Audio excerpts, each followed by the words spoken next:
শারীরিকভাবে অক্ষম হলেও মনের জোরে খামতি নেই, কারণ দারিদ্রতা নিত্য সঙ্গী। এমত অবস্থায় বসে নেই, কারো কাছে হাত পেতেও নয়। হাটে গঞ্জে সবজি বিক্রি করে পরিবার প্রতিপালন করে চলেছেন বিশেষভাবে সক্ষম বিদ্যুৎ দাস।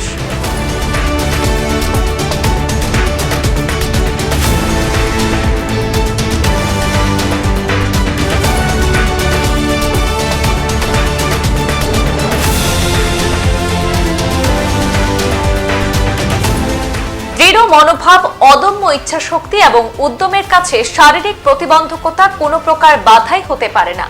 পেটের তাগিদে কারো কাছে হাত পেতে নয়, বরং সবজি বিক্রি করে রোজগার করে দৃষ্টান্ত স্থাপন করলেন এক শারীরিক প্রতিবন্ধী তথা বিশেষভাবে সক্ষম যুবক।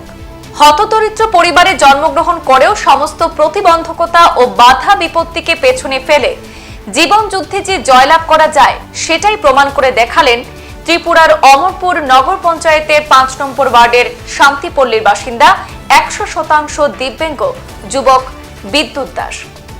২০০৭ সালের মাধ্যমিক উত্তীর্ণ বিদ্যুৎ দাস রাজ্য সরকারের দিব্যাঙ্গ ভাতা সহ অন্যান্য সাহায্য সহযোগিতা পেলেও তিনি কোনো সরকারি চাকরি পাননি। তাই সময়ের সাথে তাল মিলিয়ে পরিবার প্রতিপালনের টানে বিদ্যুৎও নিজের মাথা উঁচু করে বাঁচার জন্য প্রতিদিন সূর্যোদয়ের সাথে সাথে পাড়ায় পাড়ায় সবজি ফেরি করতে বেরিয়ে পড়েন। এক্ষেত্রে তার বাহন হলো সরকারের দেওয়া হস্তচালিত হুইল চেয়ারটি। নিজের হস্তচালিত হুইল চেয়ারটির বিশেষভাবে কাঠের বক্স তৈরি করে বিভিন্ন রকমের টাটকা সবজি নিয়ে প্রতিদিন ভোরে পাড়ায় পাড়ায় ঘুরে সবজি ফেরি করে চলছে তার সংসার।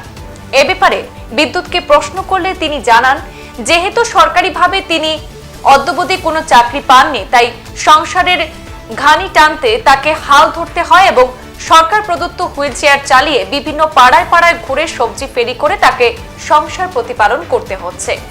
এতে তাকে প্রচন্ড খাটুনি করতে হয়। তবুও সমস্ত দুঃখ কষ্টকে নিত্য সঙ্গী করে নিজের হস্তচালিত হুইল চেয়ার নিয়ে রাস্তায় নেমে সবজি ফেরি করে চলেছেন। তিনি সরকার থেকে যন্ত্রচালিত একটি হুইল চেয়ার পেলে খুবই উপকৃত হবেন বলেও জানিয়েছেন। নাম কি জানি? বিদ্যুৎ দাস। বিদ্যুৎ শান্তি বাড়ি শান্তি কত নম্বর বাড়ি? ৫ নম্বর। পড়ালেখা করতে গেছি মাধ্যমিক পাস। এই সবজি কবে থেকে বেচা? আচ্ছা ২ বছর বেচা হয়নি মোটামুটি চলে।